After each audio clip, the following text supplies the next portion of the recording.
नमस्कार, मैं हूं माही सिंह और आप देख रहे हैं नेक्स्ट 9 न्यूज। लोकसभा चुनाव आते ही अब भाजपा और आम आदमी पार्टी में फिर से एक बार होड़ देखने को मिल रही है। वहीं आपको बताएं, बड़े नेता जहां जेल में बंद हैं आम आदमी पार्टी के, मनीष सिसोदिया, सत्येंद्र जैन अभी अंतरिम जमानत पे हैं। ऐसे में उनको लेकर तमाम कवायदे सामने आ रही है। अब ऐसे में लगातार आपकी पार्टी के नेता कहीं ना कहीं बीजेपी के ऊपर हमलावर दिख रहे हैं। जिस तरीके से सत्येंद्र जैन के मामले पर अब लगातार आम आदमी पार्टी हमलावर होती हुई देखी गई। आपको बताएं, अभी एक प्रेस कॉन्फ्रेंस हुई जिसमें उन्होंने अभी आम आदमी पार्टी के नेताओं ने ईडी के ऊपर लगातार हमले किए और उन्होंने भाजपा को इस बात का जिम्मेदार ठहराया। पहले आप ये वीडियो देखिए कि उन्होंने क्या कुछ कहा। माननीय एलजी साहब ने CBI inquiry prevention of corruption act में सैंक्शन कर दिया। मतलब वो व्यक्ति जिसने कि इस देश को क्या छोड़िए दुनिया को स्वास्थ्य का एक ऐसा मॉडल दिया जिसकी चर्चा हर तरफ है। आपका मन नहीं भरा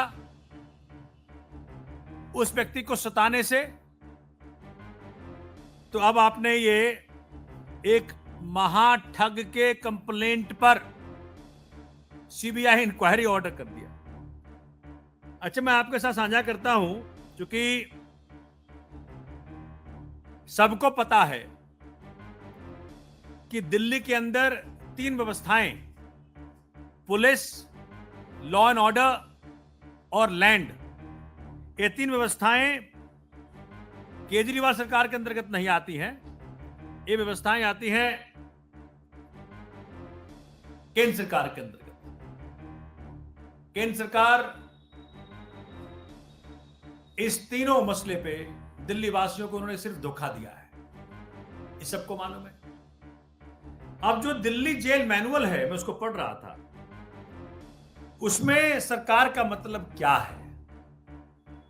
क्योंकि जेल के अंदर जो एडमिनिस्ट्रेशन है उसको किस प्रकार से किस सरकार ने मैनेज किया हुआ है, तो वो लिखा हुआ है जेल मैनुअल में। दिल्ली जेल मैनुअल पढ़ रहा हूं मैं आपके लिए।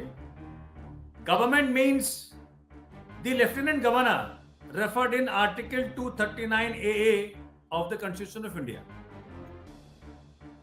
तो जब दिल्ली जेल मैनुअल में गवर्नमेंट का मतलब है माननीय एलजी साहब खुद, तो एलजी साहब ये बताएं कि जिस 10 करोड़ का बात सुकेश चंद्रशेखर कर रहा है, इसका जवाब तो उनको देना पड़ेगा, क्योंकि दिल्ली की कानून व्यवस्था केंद्र सरकार के पास है।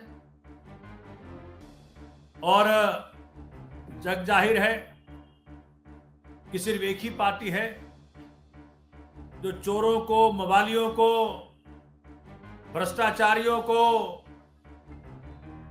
डकैतों को, बड़े से बड़ा अपराध करो, भारतीय जनता पार्टी के गोद में आओ, इनसे धुल करके साफ हो जाओ।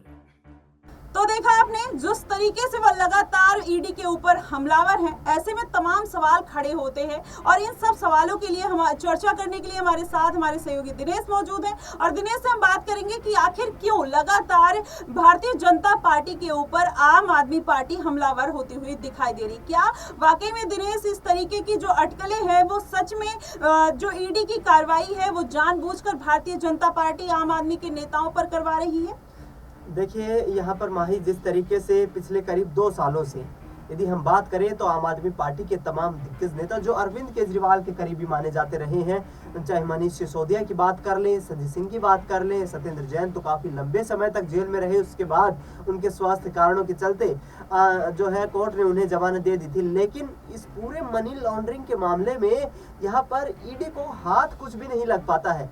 सत्येंद्र जैन पर ये आरोप लगाए जाते हैं कि शेल कंपनियों के माध्यम से सत्येंद्र जैन ने सरकारी पैसे का यहाँ पर भ्रष्टाचार किया, गैर कानूनी तरीके से इस्तेमाल किया, अपने पद का गैर कानूनी तरीके से, गैर संवैधानिक तरीके से इस्तेमाल करते हुए मनी लॉन्ड्रिंग समेत तमाम आरोप उनके ऊपर लगाए गए, लेकिन बरामदगी कुछ नहीं होती है। और यही आरोप लगाते हैं दिल्ली के मुख्यमंत्री अरविंद केजरीवाल ईडी की कार्यवाही पर और भारतीय जनता पार्टी पार्टी पर। उनका साफ तौर पर यह कहना है कि जब भाजपा को कुछ मिलता ही नहीं है, ईडी को कुछ मिलता ही नहीं है, तो आखिरकार फिर इतनी ये जो लगातार रेड हो रही है ईडी की तरफ से, तमाम नेताओं के घरों पर जो है छापेमारी की जा रही है, खुद अरविंद केजरीवाल को भी ईडी पूछताछ के लिए बुलाना चाहती है, तो आखिरकार ये पूरा एक चुनावी षड्यंत्र नजर आता है। और ऐसे में कहीं ना कहीं आने वाले वक्त में यहाँ पर मुश्किलें अरविंद केजरीवाल की भी बढ़ा सकती है ईडी। उनकी तरफ से 12 मार्च का वक्त जो है निर्धारित किया गया है, लेकिन इस बीच अरविंद केजरीवाल ने 3 शर्तों के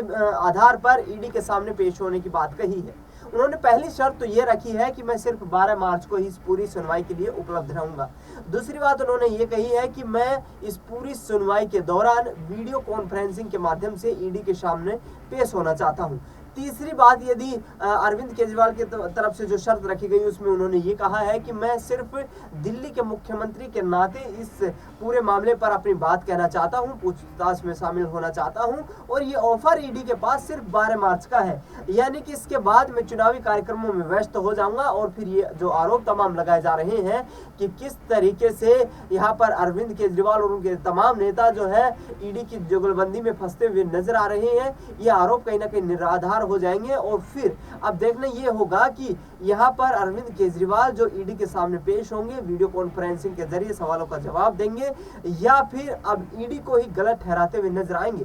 क्योंकि एक तरफ जहां मनीष सिसोदिया, संजय सिंह लगातार जेल के सलाखों के पीछे है, दूसरी तरफ ईडी की तरफ से कोर्ट में बार बार ये दलीलें पेश की जा रही हैं कि अब सत्येंद्र जैन की स्वास्थ्य हालत ठीक है और उनको फिर से कस्टडी में लाया जाए। यानी कि साफ तौर पर ये राजनीतिक लड़ाई जो है अब बढ़ती हुई नजर आ रही है। और 2024 के लोकसभा चुनाव में दोनों पार्टियां एक दूसरे पर हावी होना चाहती हैं। चाहे बीजेपी की बात कर ले तो वो आम आदमी पार्टी के भ्रष्टाचार को उजागर करना चाहती है, दूसरी तरफ यहाँ पर यदि बात करें हम ईडी की कार्यवाही को लेकर, तो आम आदमी पार्टी इस चीज का क्रेडिट लेना चाहती है कि हम तो ईमानदारी के साथ काम कर रहे हैं और हमारे नेताओं को फंसाया जा रहा है। जी बिल्कुल, जिस तरीके से अरविंद केजरीवाल लेकिन फंसते हुए नजर आ रहे हैं। दिनेश, सबसे बड़ा सवाल यही है कि अगर अरविंद केजरीवाल वर्चुअली वहां पर मीटिंग करते हैं ईडी के साथ, अगर वो फंस जाते हैं तो क्या वाकई में उनकी जितनी पार्टी के नेता हैं, सत्येंद्र जैन, मनीष सिसोदिया, संजय सिंह और अरविंद केजरीवाल भी जेल के अंदर चले जाएंगे? तो ऐसे में कहीं ना कहीं अरविंद केजरीवाल के लिए मुसीबतें जाहिर तौर पर बढ़ती हुई नजर आएगी। तो ऐसे में अगर सत्येंद्र जैन को फिर से अभी जो थोड़ा सा राहत उनको मिला है, अगर वो फिर से जेल में चले जाते हैं तो अरविंद केजरीवाल के लिए कोई नई मुसीबत खड़ी होती हुई नजर आएगी। देखिए, फिलहाल यदि सक्रिय राजनीति की बात की जाए तो सत्येंद्र जैन करीब 2 साल से पार्टी की गतिविधियों से दूर हैं। इसी के साथ साथ सुप्रीम कोर्ट ने भी और इसके साथ राव जमीनी कोर्ट की बात की जाए तो दोनों जगह से उनको निर्देश भी जारी किए गए हैं कि आप पार्टी की किसी भी गतिविधि में शामिल नहीं होंगे। ऐसे में आम आदमी पार्टी के लिए मुझे नहीं लगता कि आने वाले चुनाव में भी सत्येंद्र जैन का जेल के अंदर जाना या उनका बाहर रहना कोई ज्यादा मैटर करने वाला है यहाँ से।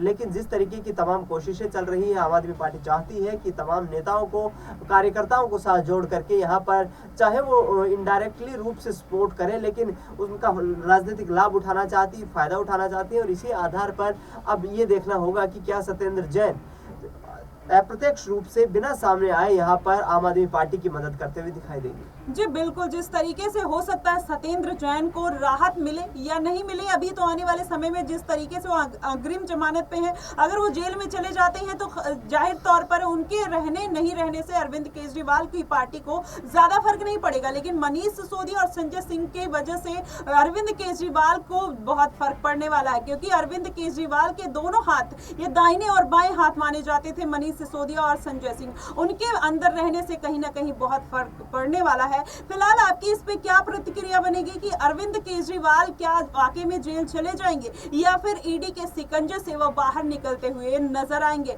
फिलहाल आपकी जो इस पे राय होगी आप हमें कमेंट सेक्शन में जरूर बताइएगा। फिलहाल के लिए बस इतना ही। देश और दुनिया की तमाम खबरों के लिए हमारे साथ बने रहिए नेक्स्ट 9 न्यूज पर।